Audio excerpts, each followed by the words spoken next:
Fala galera, tudo jóia? Estamos aqui hoje para comentar prova da Unicamp, segundo dia, pessoal da área de ciências biológicas e tal. Então vamos ver como é que foi a prova. Achei a prova legal, a prova no nível Unicamp, né?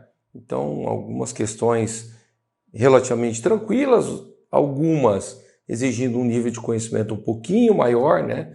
Caindo vírus, caindo Covid, achei extremamente pertinente, né? Acho que tinha que ser realmente explorado. Caindo ecologia um pouco mais nesse segundo dia, enquanto que no primeiro dia nós tivemos duas questões de zoologia. Aqui nós temos duas questões envolvendo diretamente a ecologia. Não tivemos genética nessa prova, no primeiro dia nós tivemos, enfim. Então vamos dar uma olhada nas questões, vamos ver como é que foi? Gente, olha só, primeira questão, ela envolve um pouquinho de botânica, um pouquinho de conhecimento relativo à fotossíntese, e diz o seguinte: as plantas são organismos que interferem na composição da atmosfera, regulam o ciclo do carbono em nosso planeta, permitindo a vida como a conhecemos. Enquanto a parte aérea das plantas está exposta a variações de intensidade luminosa, as raízes têm íntimo contato com o solo, fonte de nutrientes essenciais ao seu desenvolvimento. Bom, até aí tranquilo.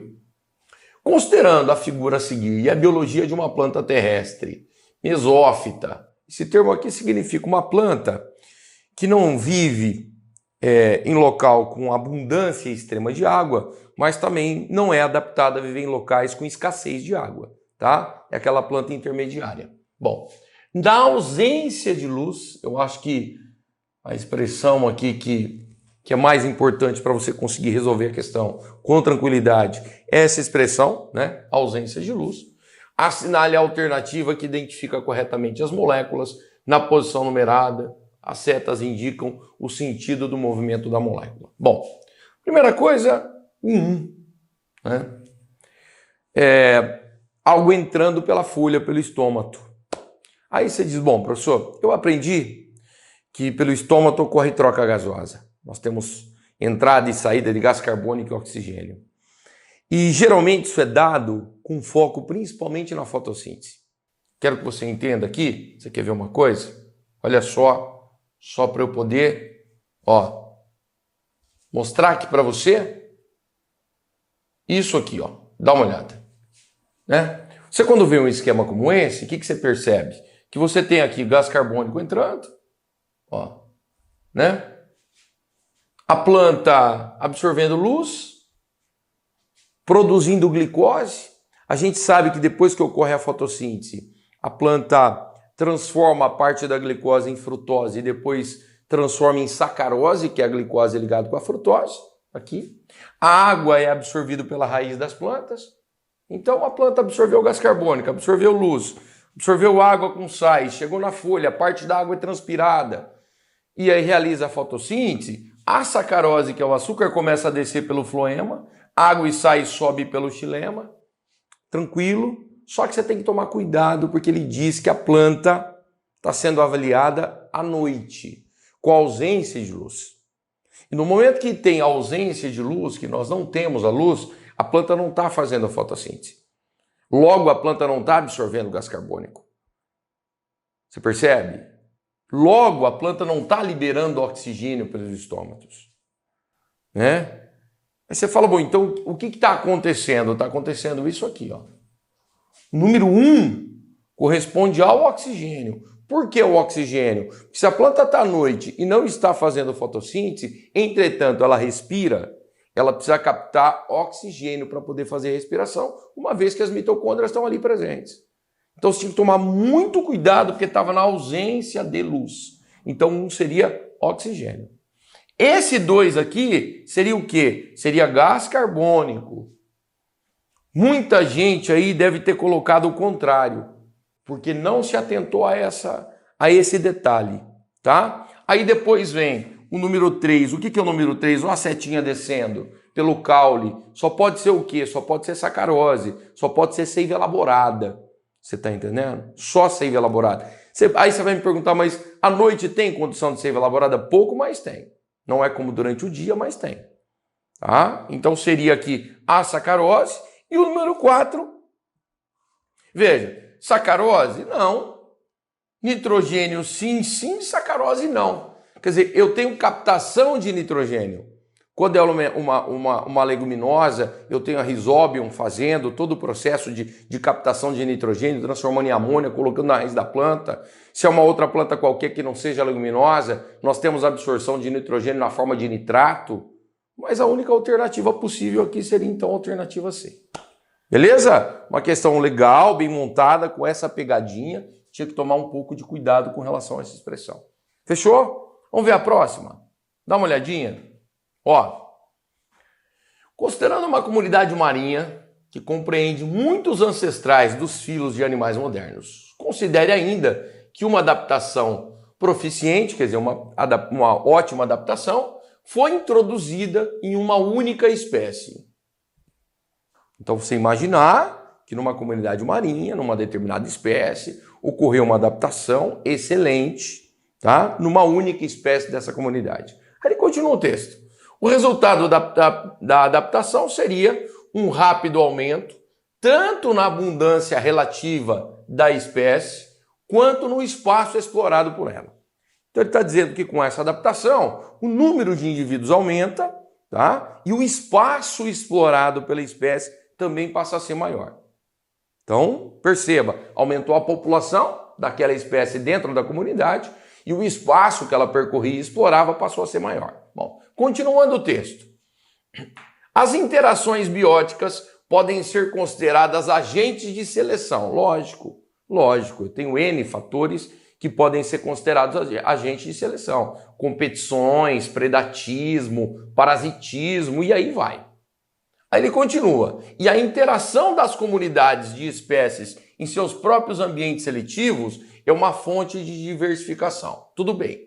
O rápido aumento da espécie seria seguido por uma desaceleração na proliferação de novos tipos ecológicos. Então, o aumento de indivíduos dentro daquela espécie teria desacelerado a proliferação de novos tipos ecológicos.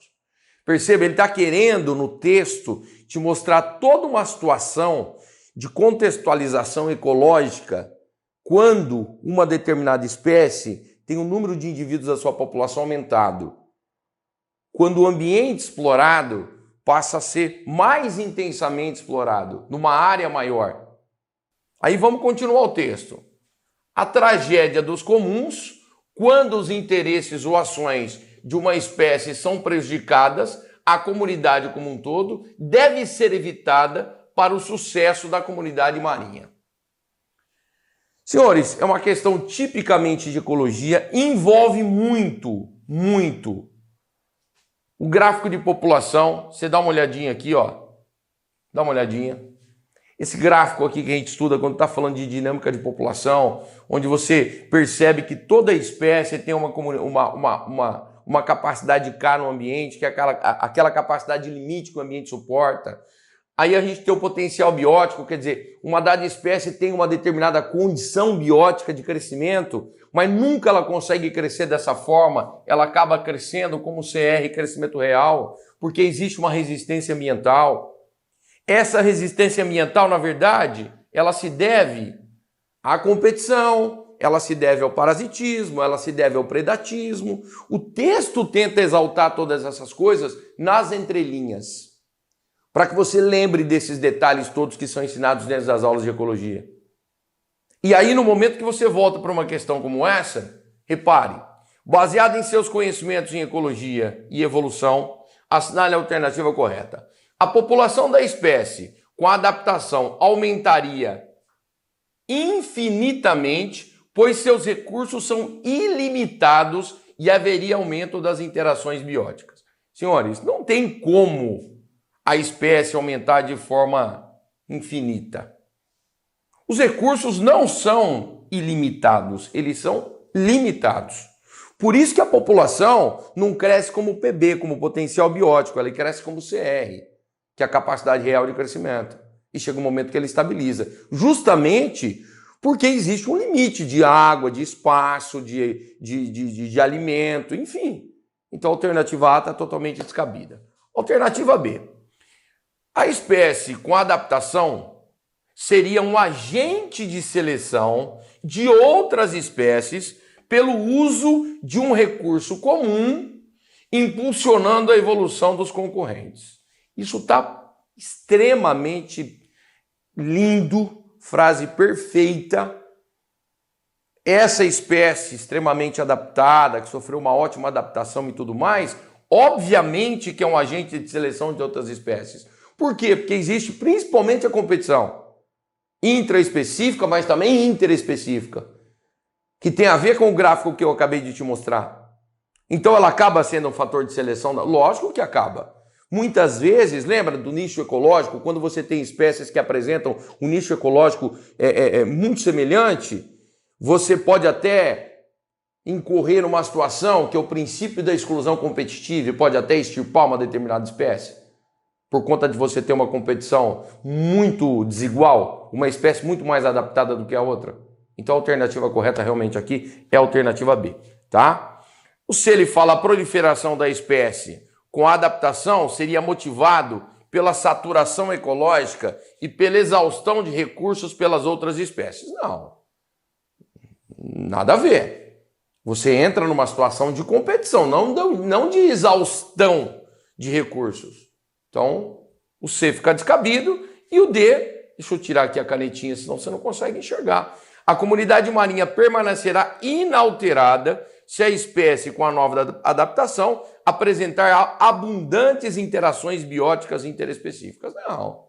Se ela tiver uma abundância de interações ecológicas interespecíficas, ou seja, com seres de outras espécies, a comunidade vai sofrer uma alteração muito grande, porque o texto diz que o número de indivíduos aumenta de forma muito considerável e a área que passa a ser ocupada e explorada pela espécie passa a ser maior.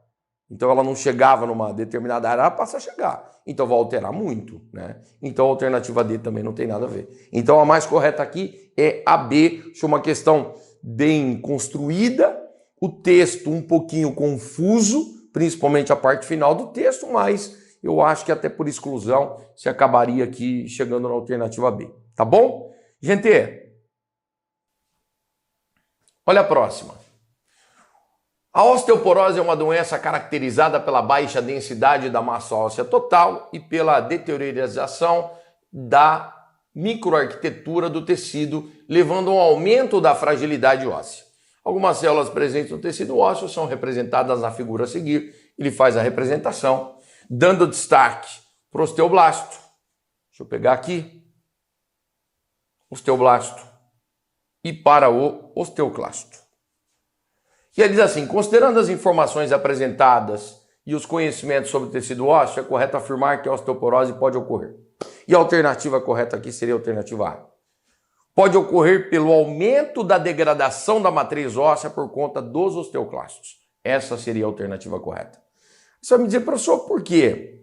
Eu não tenho tanta habilidade com o nome dessas células, osteoblasto, osteoclasto e tudo mais. Bom, se você depois quiser dar uma olhadinha com mais detalhe, eu gravei uma aula, tá aqui, tá? Depois você clica aqui e você vai lá e nós temos uma aula que fala sobre o controle da taxa de cálcio na corrente sanguínea e, consequentemente, nos ossos, envolvendo hormônios, envolvendo osteoblasto e osteoclasto.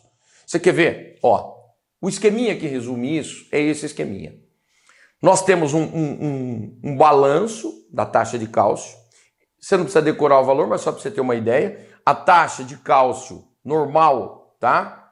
Ela tem que ser, ó, abaixo de 9.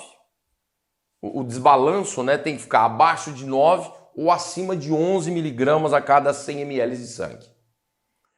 Se tiver entre 9 e 11, a taxa é normal. Mas se estiver abaixo de 9 ou acima de 11, aí nós temos um desbalanço. E aí nós temos que entrar com hormônios para tentar regular essa taxa de cálcio. O cálcio no sangue é fundamental, ele é importante para a coagulação sanguínea, o cálcio é importante para que ocorra a contração muscular e etc. Então eu tenho que ter uma taxa normal de cálcio no sangue, não posso desregular. E sempre que eu estou com cálcio a mais, eu tenho que esconder esse cálcio no osso. E sempre que eu estou com cálcio a menos, eu tenho que tirar do osso e colocar no sangue. Então perceba, olha o que acontece. Olha a desregulação do processo. Ó, deixa eu tirar a caneta aqui. Vem aqui embaixo. Tenta imaginar uma situação como essa. A taxa de cálcio está alta, ó. Se o cálcio do sangue está muito alto, a tireoide, essa glândula que nós temos na base do pescoço, libera um hormônio chamado calcitonina. Então a calcitonina é liberada, tá aqui. O que ela faz? Uma das funções mais importantes da calcitonina é chegar no tecido ósseo e estimular essa célula aqui, olha lá, osteoblasto, ó. Deixa eu pegar agora a canetinha, ó, osteoblasto. Aqui, ó. O osteoblasto, ele retira cálcio do sangue e deposita nos ossos para que a taxa de cálcio fique normal. É isso que ele faz. Então, isso é uma das funções do cálcio, da calcitonina. Bom, entretanto, pode ser que eu tenha uma situação oposta a essa. Que eu tenha uma situação, ó, onde a taxa de cálcio está baixa, que é o que o texto dizia. Situação de osteoporose é quando o indivíduo está com uma taxa de cálcio aquém, não além. Está abaixo do normal. Aí dá uma olhada, ó. Se o cálcio do sangue está muito baixo, a paratireoide libera paratormônio. Paratireoide são 4 glândulas que ficam atrás da tireoide. Eu estou colocando aqui para você, são essas bolinhas. O que o paratormônio faz? Ele vai lá no tecido ósseo e estimula o osteoclasto. Olha o osteoclasto aqui. O que o osteoclasto faz? O oposto do osteoblasto. O osteoblasto pega o cálcio para poder colocar no osso e o osteoclasto, ele libera enzimas e ele vai tirando o cálcio dos ossos e colocando na corrente sanguínea para poder fazer com que a taxa de cálcio volte aos seus índices normais. Então, se você voltar aqui na questão, olha lá, ó, né? Você está falando de osteoporose. Então, osteoporose, o que tem que acontecer? Aumento da degradação da matriz óssea pelo osteoclasto. Então, essa seria a alternativa. Uma questão já mais específica, envolvendo células do tecido ósseo, envolvendo a parte hormonal. Você teria que lembrar dessas explicações para poder chegar bem na alternativa correta. Espero que tenha dado certo, tá bom? Gente, olha essa. Uma equipe de paleontólogos descreveu recentemente um papagaio gigante a partir de fósseis encontrados na Nova Zelândia. O Heracles inexpectatus viveu no Mioceno, pesava aproximadamente 7 quilos, papagaio pesado, e não voava. Sabemos que as aves atuais são descendentes dos dinossauros e herdaram características importantes desses seres que viveram há milhões de anos. É aquele velho entroncamentinho, né? Aquela coisa de nós termos aqui os répteis, e num dado momento, um grupo de répteis vem, dá origem a aves, um grupo vem, dá origem a mamíferos, aquela coisa toda que a gente fala nas aulas de evolução. Muito bem. E aí ele diz simplesmente o seguinte: assinale a alternativa que indique corretamente características das aves atuais, possivelmente herdadas dos dinossauros. Então eu acho que era uma questão tranquila, básica. Quem estudou zoologia, a parte de vertebrados e em ave, lembra um pouquinho das características, acerta. Primeiro, viviparidade. As aves não são vivíparas, as aves são ovíparas. Então A já era. B, ectotermia e uso pneumático. A ave não é ectotérmica, a ave é endotérmica. Então, furou B. C, oviparidade, ótimo. Dentes, a ave não tem dente. O bico não tem dente justamente para deixar a cabeça o mais leve possível, que é uma das adaptações do voo. E a alternativa D, endotermia. Endotermia, a ave tem uma temperatura alta, entre 40 e 42 graus Celsius, uma ótima temperatura, e penas. Então, a alternativa correta aqui seria a alternativa D. Então, uma questão que envolve um pouquinho de conhecimento de evolução, mas muito pouquinho, o cara que tem um mínimo de conhecimento de zoologia, eu imagino que tenha acertado essa questão. Tá joia? Bom, GT, a próxima é essa. O primeiro relatório de desmatamento no Brasil, publicado pelo Mapa Biomas, apresentou dados preocupantes sobre a situação no ano de 2019. Bom, se 2019 foi preocupante, imagine 2020, né? Mas enfim, foram cortadas cerca de 12 mil quilômetros quadrados de vegetação nativa no país.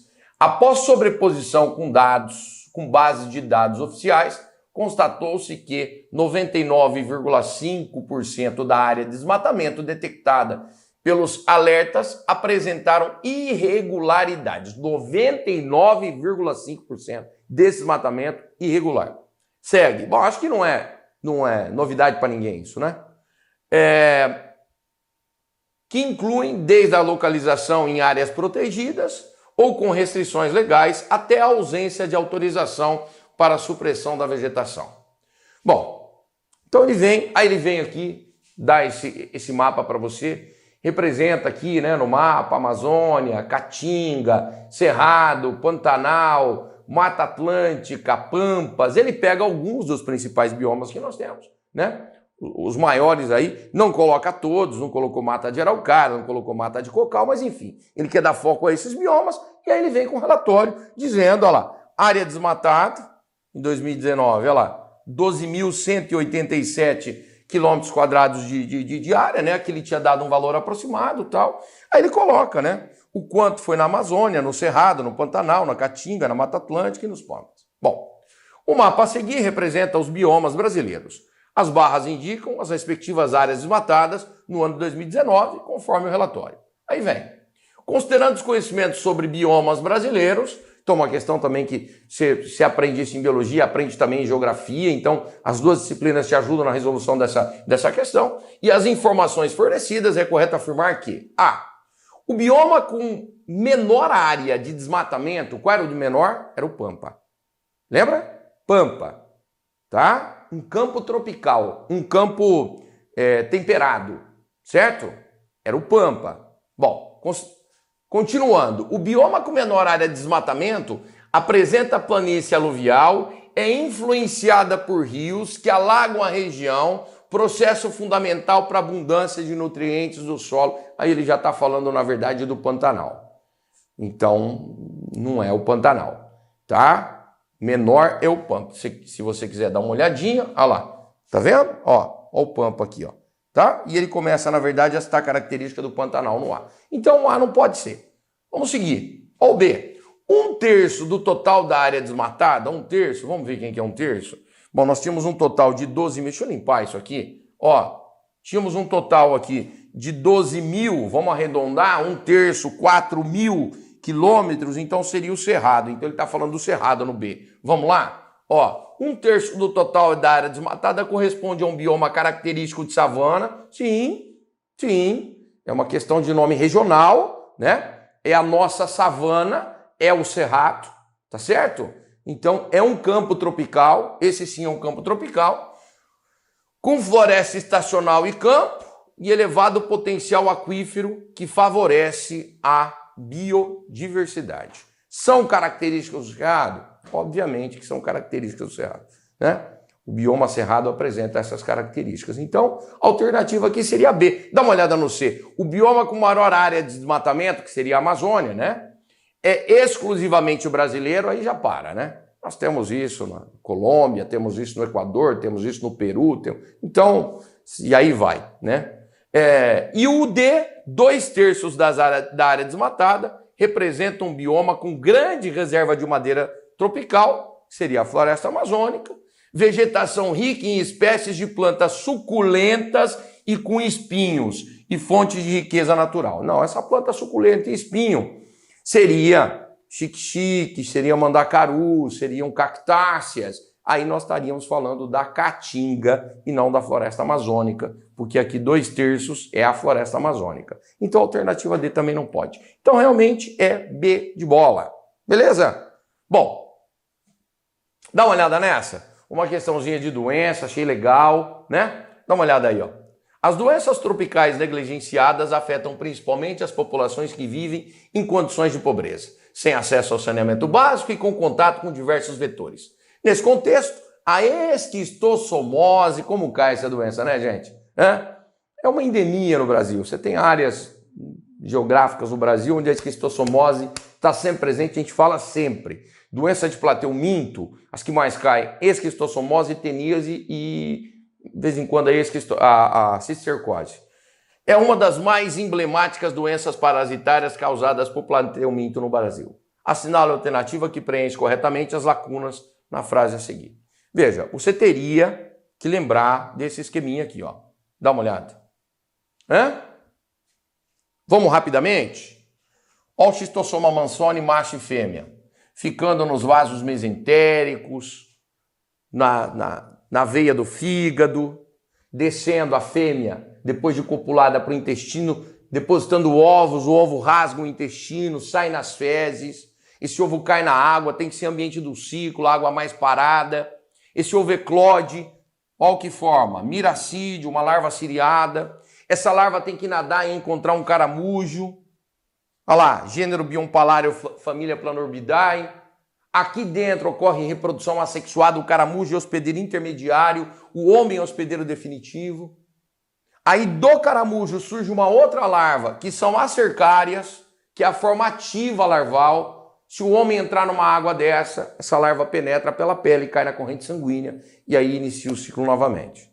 Então, se você lembrasse disso aqui, ó o que ia acontecer. O ciclo de vida do xistossoma mansoni envolve a fase adulta, com fecundação e propagação de ovos, principalmente nas veias do fígado e mesentéricas do intestino do ser humano, considerado o hospedeiro o quê, gente? Hospedeiro definitivo.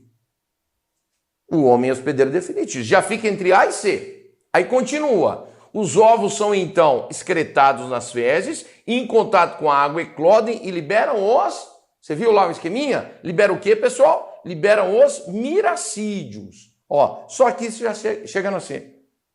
Percebe? Só para continuar. Os quais penetram no corpo de um caramujo, considerado hospedeiro. Hospedeiro o quê, pessoal? Intermediário. E no caramujo dão origem às cercárias. Então, um texto limpo, tranquilo, cobre uma doença muito batida no vestibular. Eu imagino que você também tenha acertado essa questão. Achei essa questão bem legal, bem bacana. Tá bom? Gente, essa questão aqui, ó. Uma questão que envolve a parte de citologia, bioquímica celular, uma aula de síntese proteica, uma aula também extremamente exaltada, né? Aqui envolve um detalhe de conhecimento importante. Eu acho que de todas as questões, aqui tinha maior especificidade de conhecimento, sabe aquele conhecimentinho a mais que você tem que ter, que a gente explora muito, que a gente diz sempre, olha, cuidado, não fique estudando só coisa basiquinha, que em grandes vestibulares você não consegue bem. Tem aqueles 20% de questões que vai pegar o cara bom, o cara que teve aulas completas, com detalhes. Quer ver? Ó, anemia falciforme é uma doença hereditária que se caracteriza pelo formato de foice adquirido pelas hemácias depois que o oxigênio é liberado, resultando em anemia crônica. Beleza, até aí. Apresenta-se a seguir parte do RNA mensageiro. RNA mensageiro é o nosso código genético, com os códons e tudo mais. Com o códon de iniciação. Códon de iniciação. Qual é o códon de iniciação? Você lembra qual é o códon de iniciação? AUG. AUG. A gente passa sempre isso para você. Por que é importante? Porque a síntese proteica, o levar aminoácidos até o ribossomo, começa a partir do códon de iniciação. A gente fala sempre que pode ter 10, 15, 20 códons antes de iniciação. Só vai começar a produção de proteína a partir do códon de iniciação. Bom, da subunidade beta da hemoglobina humana normal e da hemoglobina mutada na anemia falciforme. Bom, ele põe aqui o normal e põe aqui o trecho do RNA mensageiro onde houve mutação. Se você comparar aqui, ó, o primeiro, tá vendo que tá batendo? O segundo tá batendo, olha lá. Você vem e percebe que tá batendo, né? Ó, o único que não bate, dá para você perceber que é esse aqui, ó. Esse aqui tá diferente. Você pode olhar. Todos os outros são iguais, aqui dá diferença. Aí o cara tem que lembrar, né? Fala, bom, o professor fala que cada códon ele determina o aparecimento de um aminoácido, o RNA transportador com seu anticódon, leva o aminoácido até o ribossomo, os aminoácidos vão se ligando e nós vamos tendo então todo o processo de tradução e aí vai se formando a proteína, depois no final passa-se códon de finalização, códon de parada e aí para o processo, tudo mais. Bom, aí diz assim, considerando a sequência de trincas apresentadas na hemoglobina normal e na mutada, e o código genético abaixo, é correto afirmar que a mutação genética da doença, alternativa A, altera a 11ª posição do aminoácido. Gente, veja bem, um códon, 2, 3, 4, 5, 6, 7, 8, 9, 10, 11. Muita gente deve ter ido numa alternativa, que seria a alternativa A ou a alternativa C, que fala sobre a 11ª. Não pode. Por quê? Porque só vai começar a produzir proteína, a partir do códon de iniciação, que é o AUG. Vamos procurar o AUG? Aqui não. Aqui ele aqui, ó. Olha o AUG aqui, ó. Esse é o códon de iniciação, ó. Começa aqui. Então aqui, 1, 2, 3, 4, 5, 6, 7, ó. Essa que você tá vendo aqui, ó, é a 7ª posição. É o 7º aminoácido que vai ser alterado. Tem que lembrar desse detalhe. Então aí você já ficaria entre a alternativa B e a alternativa D. Certo ou não? Aí, dá uma olhada. Vamos ver o que a A fala. A B altera a 7ª posição de aminoácido, trocando o ácido glutâmico pela valina. Vamos ver? Ele deu uma tabelinha para explorar. Gente, ó, qual que é o códon que nós tínhamos aqui? GAG. Então ele fala assim, ó, primeira base, aqui, ó, G. Segunda base, é aqui, ó, né? Então G, ó, A, e a terceira base G, ó. Então dá aqui, ó, tá vendo? Ó? GAG, ó, ele dá aqui, ó, né? Então o correto com esse códon aqui era o ácido glutâmico. Vamos ver o que ele fala no B. Altera a 7ª posição do aminoácido, trocando o ácido glutâmico, realmente, é o ácido glutâmico. Por quem? Vamos ver qual é o códon mutado. Olha o códon mutado, ó. GUG. Então vamos lá. G é o primeiro, U é o segundo e o G é o terceiro. Onde é que vai dar? G, U e G. Tá vendo? Ó, trocou por valina. Alternativa correta. Realmente é a alternativa B de bola. Uma questão legal, síntese proteica é um dos temas assim mais recorrentes nos últimos anos, é uma aula muito importante para você entender genética, para você entender muita coisa dentro da biologia. Creio eu que, né, até o Enem pode ser que cobre, e FUVEST, grandes vestibulares aí venham a cobrar, tá bom? Gente, dá uma olhada nessa. A partícula viral do novo coronavírus, SARS-CoV-2. Você tá com o saco cheio de tanto ouvir, né? Isso. Certo? Aqui, ó, você clica. Nós também fizemos uma aula de Covid. E o que está caindo aqui, nós abordamos na aula. Já é a segunda vez que cai Covid, desde que nós estamos gravando as aulas. E nós tivemos a felicidade de gravar essa aulinha para poder te ajudar. Eu acho que quem assistiu foi muito útil, porque vem caindo tudo aquilo que a gente tinha triado. Ó, dá uma olhada.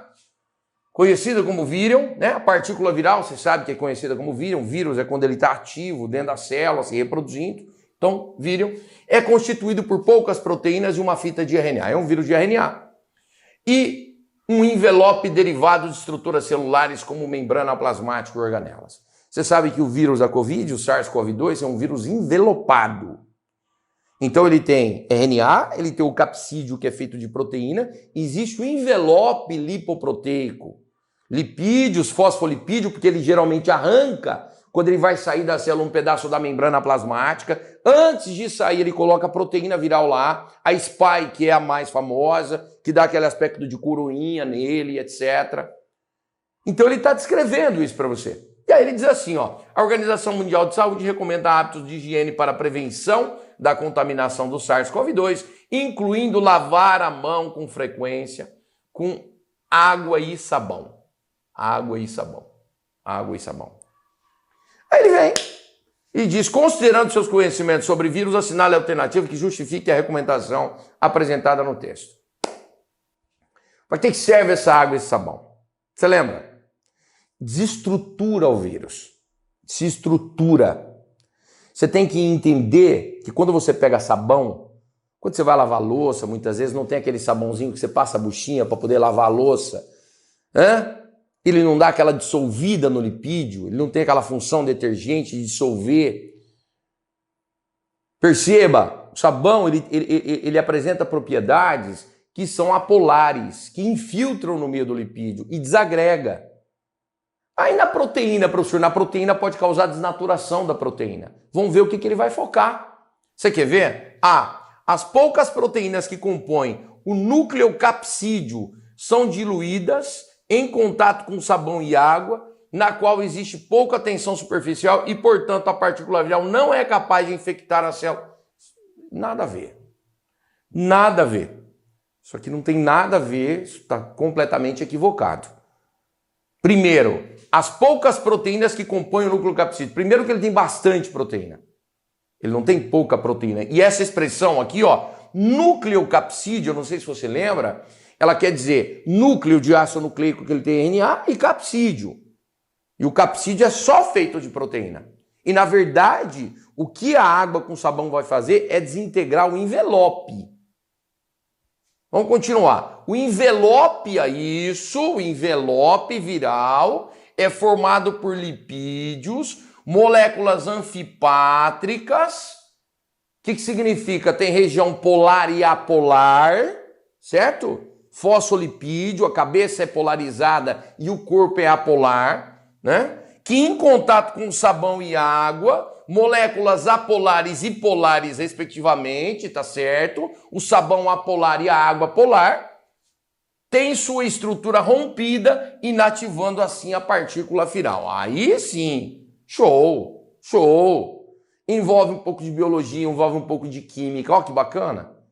Não é possível saber a importância do álcool 70%, que tem como função principal desnaturar as proteínas, saber a função da água e sabão. Nós estamos lavando a mão com água e sabão desde março, passando o álcool em gel. Você tinha que saber, estava na cara que alguém ia pedir isso, né? E ainda bem que pediu, né? O C fala: a fita de RNA é formada por nucleotídeos que contém ribose, açúcar e fosfato. Até aí tudo bem. E em contato com sabão e água tem sua capacidade de integração ao DNA da célula humana bloqueada. Primeiro que não integra ao DNA da célula humana, e mesmo que integrasse não ia bloquear. Não tem nada a ver uma coisa com a outra. E o D, as organelas, constituídas por lipídios, carboidratos e proteínas, em contato com sabão. O vírus não tem organela. O vírus é um ser acelular. Tem nada a ver com organela, então isso aqui você ia, tanto essa C aqui quanto essa D aqui, você ia tirar da cabeça com facilidade. Pode ser que alguém tenha ficado meio assim e tal, mas estudou um pouquinho mais, também ia escolher A, ia ficar aqui então com a alternativa B de bola. Tá certo, gente? Bom, fica aqui a minha resolução, espero que você tenha gostado e a gente se encontra nas próximas resoluções. Um grande abraço, boa prova para vocês e até a próxima. Valeu!